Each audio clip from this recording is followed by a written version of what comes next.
Hi, everyone, and welcome to the DCRO Risk Governance Podcast, where we're focusing on risk governance issues, learning about the work of and receiving guidance from experienced board directors, senior executives, and authors of influential books that are important for those governing organizations. My guest today is Michele Wucker. Michele is the author of the best-selling book, The Gray Rhino, the title of which is quickly joining popular business vernacular as the conceptualization of high-probability risks we often seem to ignore. Michele began her career as a financial journalist, then became a media and think tank executive before founding the Chicago-based strategy firm, Gray Rhino and Company. She earned her master's degree in international affairs from Columbia University, where she also served as an adjunct associate professor in the School of International and Public Affairs.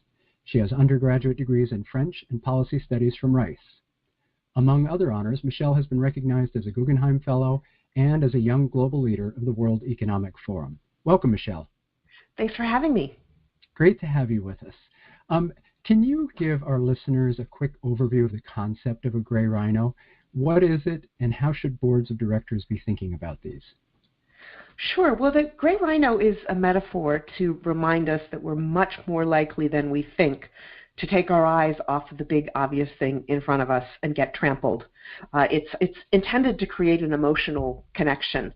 So imagine a big 2-ton thing in front of you with its horn pointed your way, pawing the ground, snorting, getting ready to charge. So that's the rhino. It's the big obvious thing in front of you that gives you a choice, unlike the elephant in the room, which just stands there and by definition nobody does or says anything about. I don't think it's great to normalize that. And it's gray because there are 5 rhino species. One of them is black, one of them is white, but neither one of them are those colors. They're all actually gray. And so using the word gray seemed to me to be a great way to hammer home this idea that we don't always treat the obvious like we ought to. It came out of a question I had about why Argentina ignored a proposal to restructure its debt about 9 months before its default and economic collapse. And 10 years later, Greece and its creditors actually sat down and hammered out an agreement. And I was one of the first people to come out publicly and say that that's what needed to happen, partly learning from Argentina when I had been running the Latin America Bureau of International Financing Review. And I really wanted to know what the difference was between why one country saw a big scary thing coming and took action and the other one didn't. And it's a bit of a nod to the black swan, which of course became huge during 2008 as the highly improbable thing that people needed to be more aware of, but that was really misused. Instead of opening people's imaginations to the sense of possibility to creating more resilient systems, it really became just a cop-out. Oh, nobody saw it coming. And I felt that we needed a metaphor that inspired more accountability. And what was the reception that this brought about? I mean, the black swan is obviously talked about, and I think the way you just described it is really nice in terms of allowing people to have excuses from responsibility, but then also on the positive side, helping people open their minds to some things that might be possible. What has the reception been to this idea of a gray rhino in the way in which you've described it? Well, it's interesting. When I was developing it, I was running a think tank in New York and in touch with a lot of the really smart policy people on Wall Street. So I had a lot of great conversations with them, and they were very enthusiastic about it. It came out in 2016 in the U.S., the week of the New York primary, which had, of course, never been relevant in the history of primaries before. So it was just really bad timing. All my friends who had books come out that year just had a lot of trouble getting attention. But the following February, it came out in China, in the mainland edition. And within the first 3 weeks, it sold 30,000 copies. And when my editor emailed me to tell me that, I had to ask her, is that 30,000 with 4 zeros? She says, yes. And in China, it just, it hit the ground running. And there was just an intuitive response to it. People were saying, this is stuff we've been worrying about, and we needed a way to talk about it. And this gives us the tool that we need. So in China, it's been nuts. And there were there were certain circles in the United States, financial planning circles, certain policy circles, a lot of super fans here, and in Europe, particularly in the disaster risk reduction and broader risk management communities. But it's really just been since January that it's like this giant snowball turning into an avalanche in the West. It really seems to have struck a chord with this sort of twin disaster of pandemic and financial crisis. And I think I read somewhere that a copy of this book is on display in Xi Jinping's office. Is that true? Yes, it's, every year he does a sort of a State of the Union-y sort of address, sitting at his desk in front of this giant bookshelf. And apparently every year journalists go and look very, very carefully at the bookshelf to see what's on there. And a friend of mine emailed me January 2nd of 2018. He was like, "Hey, here's your book. It's on Xi Jinping's bookshelf." And that just blew me away. And then a little over a year ago, he actually mentioned Gray Rhinos in a speech to very high-level Communist Party officials that was distributed and made headlines all around the world. And people had told me that he had used it in private quite a number of times. But this is sort of the book showing up on his shelf and then the term showing up in his speech really caught a lot of attention and blew me away to think that the concept was having that much influence in China. I think it's a great story because as we do more work from home and people are doing their conversations over Zoom and other media, people are pretty conscious about which books do display behind them and what they say about them. So congratulations on that. That's pretty impressive. Thank you.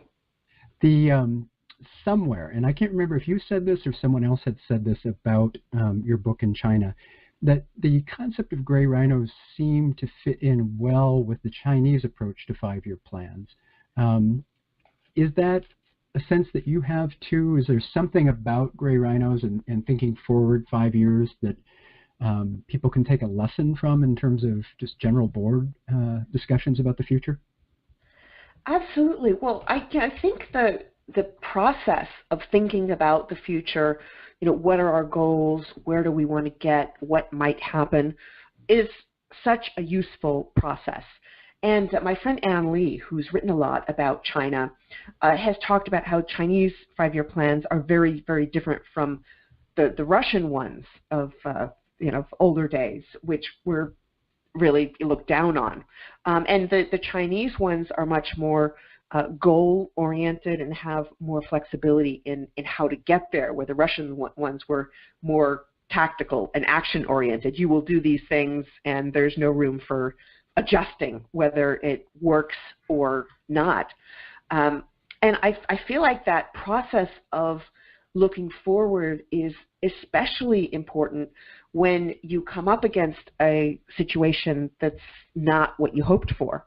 That if you've had some time earlier on to think about it and think about possible responses, you're much more likely to make a good decision.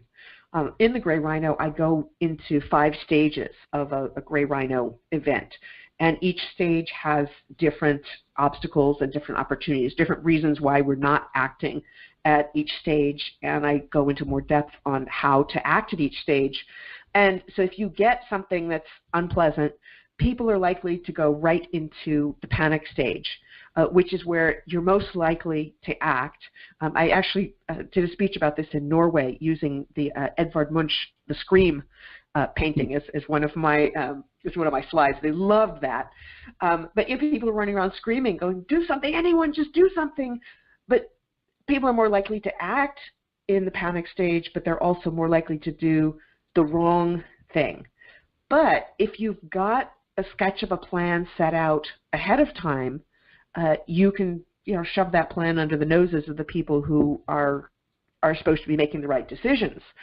Now, obviously, that didn't work with the pandemic response plans, or as I wrote about in the book with Hurricane Katrina, there was a scenario planning exercise just months before involving a very, very similar hurricane, and the people in charge didn't pay any attention to this very well thought out plan. So the plan doesn't always save you, but it can be helpful if you've got leaders who understand how important that is to have some sort of idea ahead of time of what's a good thing to do and what's not a good thing to do in a crisis.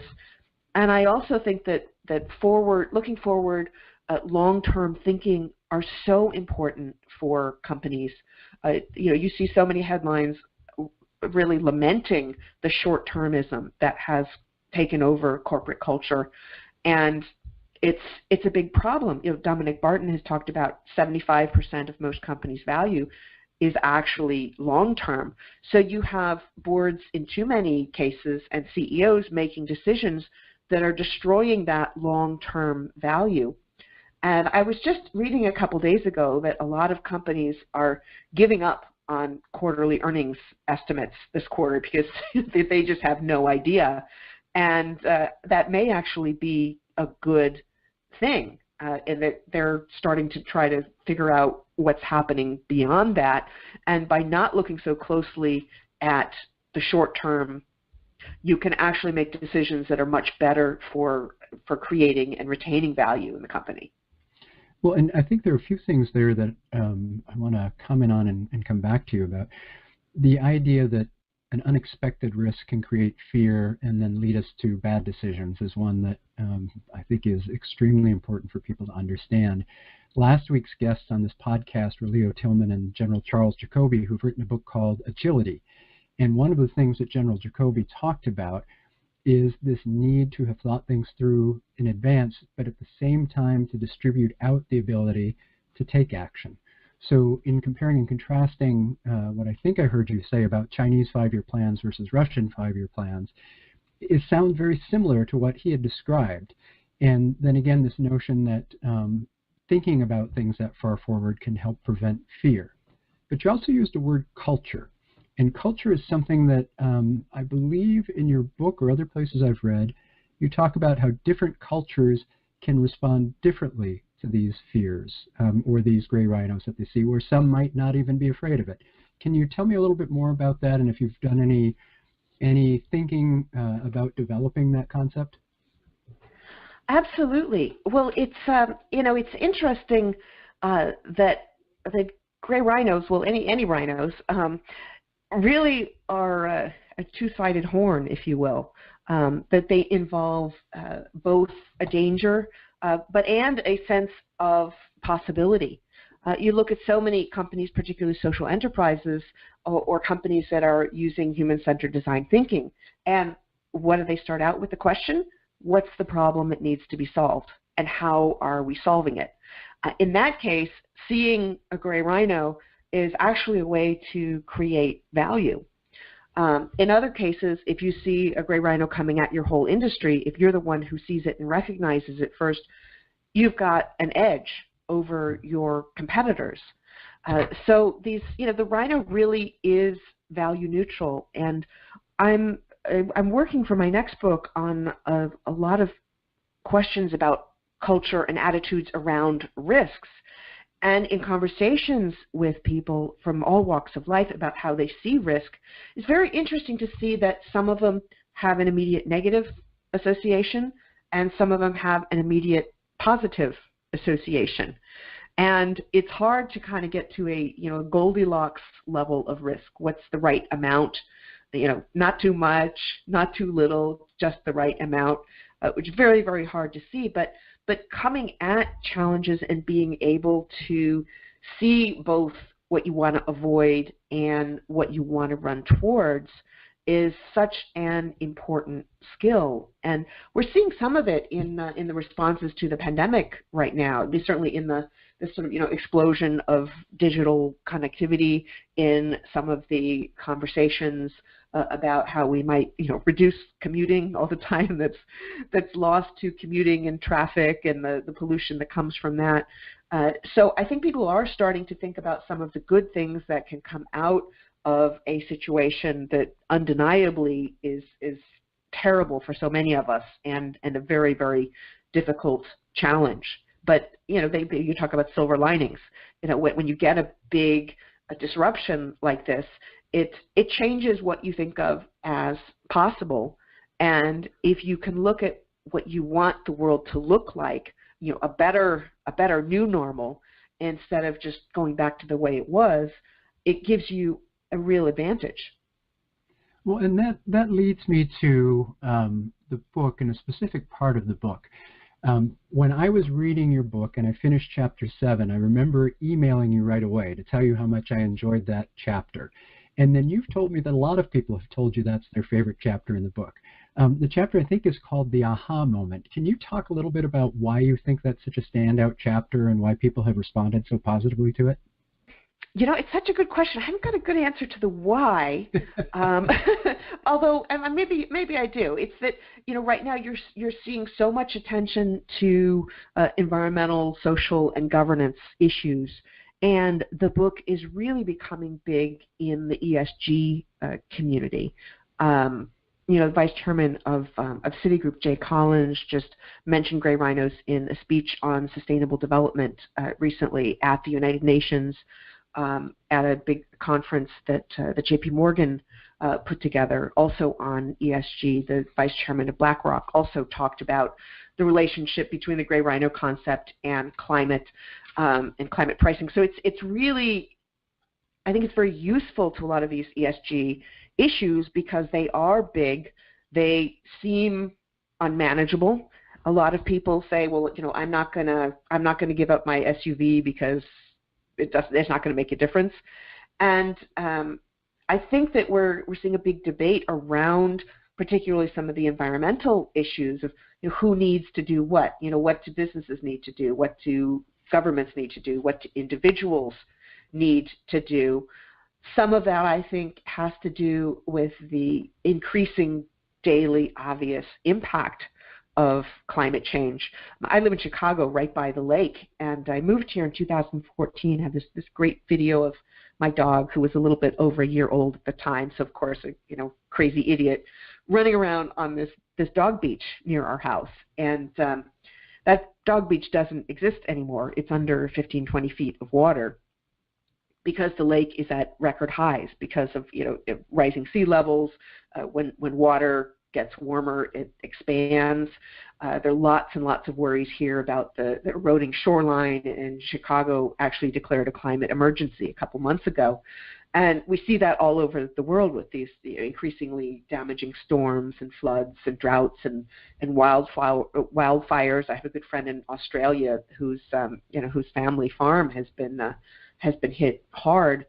So I think on the environment, that chapter really speaks to something that we're experiencing right now and that people are struggling with how to deal with.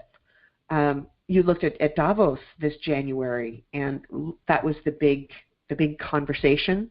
The letter to shareholders that BlackRock did said, hey, climate risk is investment risk, and starting to really address this issue that if part of your portfolio is invested in companies that are creating more and more greenhouse gases and environmental damage, that's going to hurt the part of your portfolio that is invested in coastal or lakefront, waterfront realty. So that there really is a big systems thinking element to that. So I think it's partly timeliness, and it's a growing realization that companies need to pay attention to these issues. Certainly, like Miller Coors was doing in that chapter with its water scarcity initiatives. And then also interesting, it's been very interesting to watch that a lot of ESG portfolios have been outperforming the last couple of months, which is a good thing, I think. And I think the story of Miller Coors was one of the ones that stood out to me as well. It was a nice discussion of how somebody identified an issue, went out to learn where people were doing things well, brought back those lessons into a knowledge loop for the entire organization. And the change was quite dramatic. So for me, maybe when I was reading Chapter 7, I appreciated how your journalistic skills told these stories of the companies who were actually doing something about it and had this aha moment. Where they may have seen the Gray Rhino heading at them, or at least knew there was a Gray Rhino in the general vicinity. So I really appreciate it. And again, I would encourage people to read the book, but hopefully when they get to chapter 7, they'll have that same feeling, because it's definitely worth the reading to get to that place. That's valuable information and valuable stories that you've told.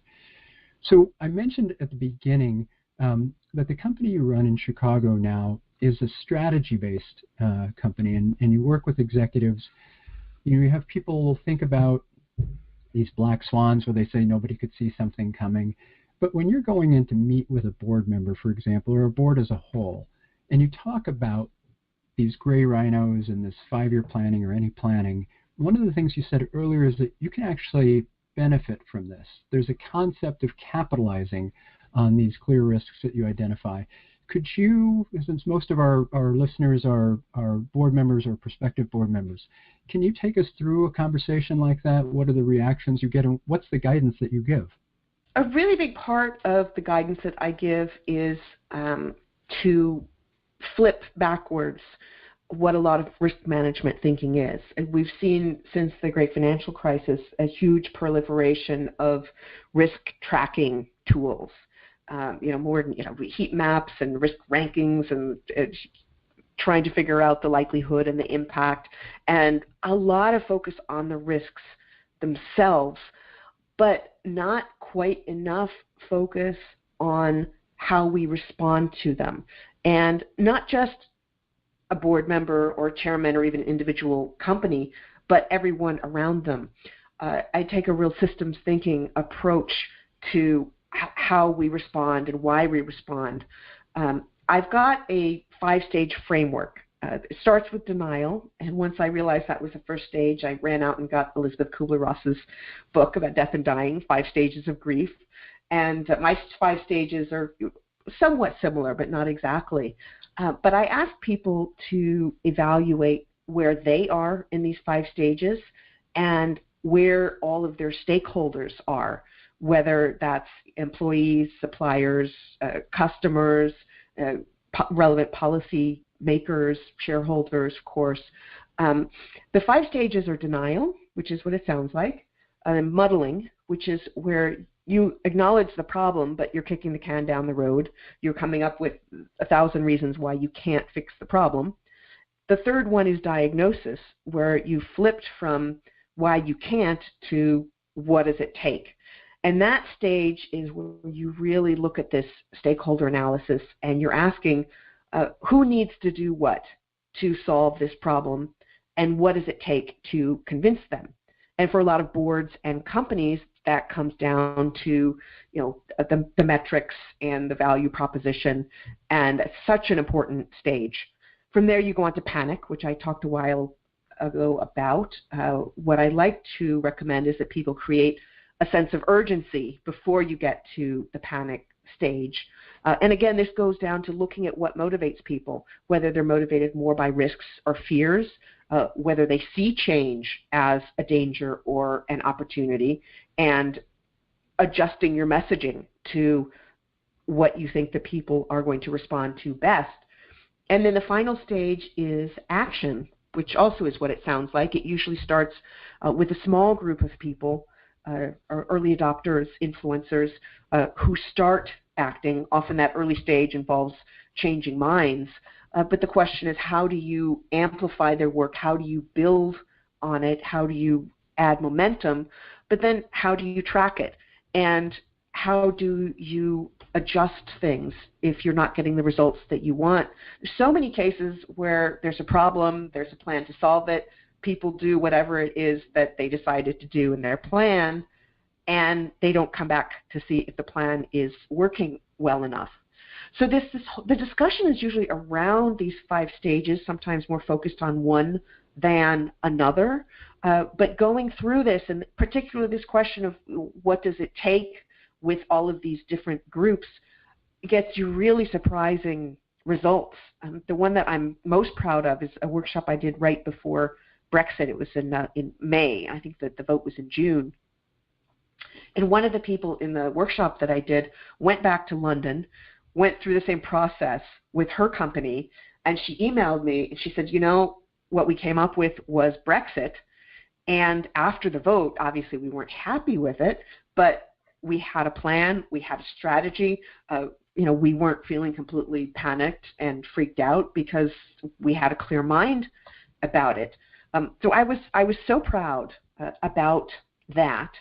And the other thing that I try very hard to communicate in some of the workshops that I do and the conversations and the speeches is to convey the importance of an emotional connection with what is going on, which doesn't come intuitively to me and doesn't come to many business people that way, but and particularly risk professionals who are really great with the analysis and the spreadsheets and the assessment, but too many times that assessment gets put into the board materials, and the board can tick the box that says, yes, we did a risk assessment, but it doesn't get communicated to the rest of the company, and people don't necessarily feel the urgency they need to act on it.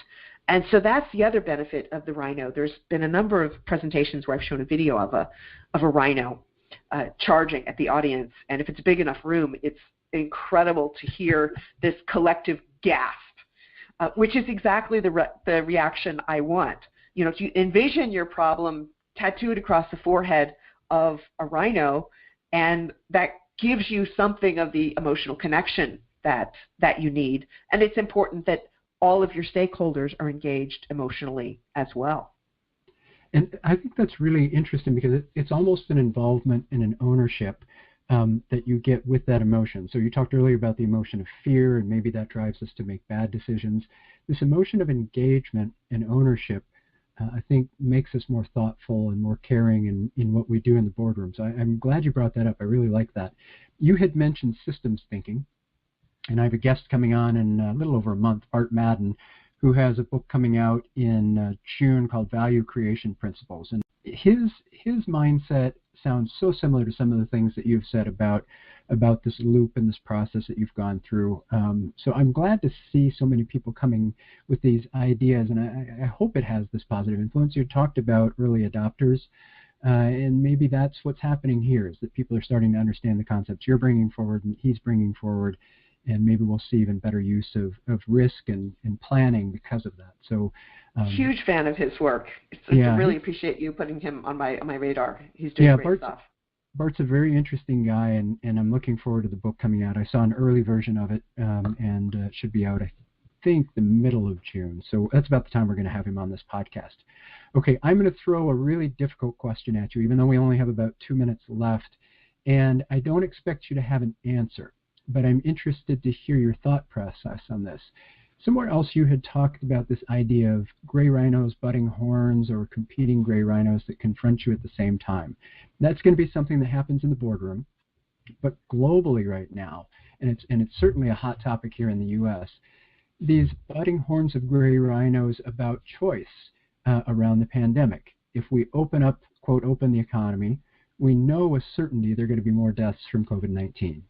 At the same time, we have this other choice that if we continue to close things down, there'll be mental, economic impacts on people who lose their jobs or their businesses. How do you address something like this if you're in the boardroom and you have a similar kind of choice between two gray rhinos? How would you advise somebody process that? It's such a great question, and it really is a dilemma. You've really got two rhinos clashing horns.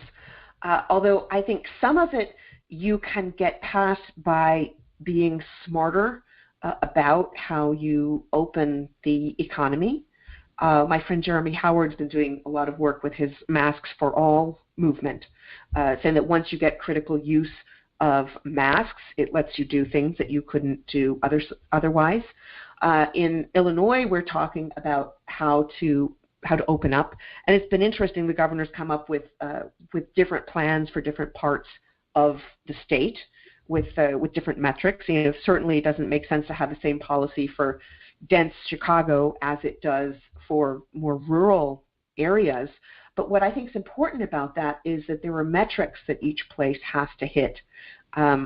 We've been seeing so many of the people who are out protesting against the stay-at-home orders, but they're out there not wearing masks. They're not doing things that would help us to get to these metrics faster.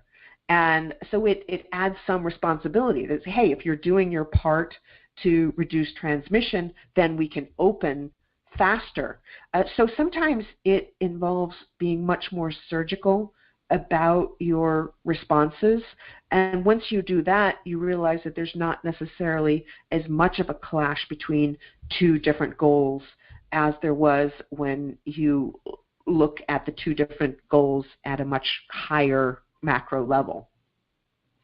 And anytime you start to use the word death, you know that framing changes the way in which people process the analysis and process the question. So I think this is all extremely helpful.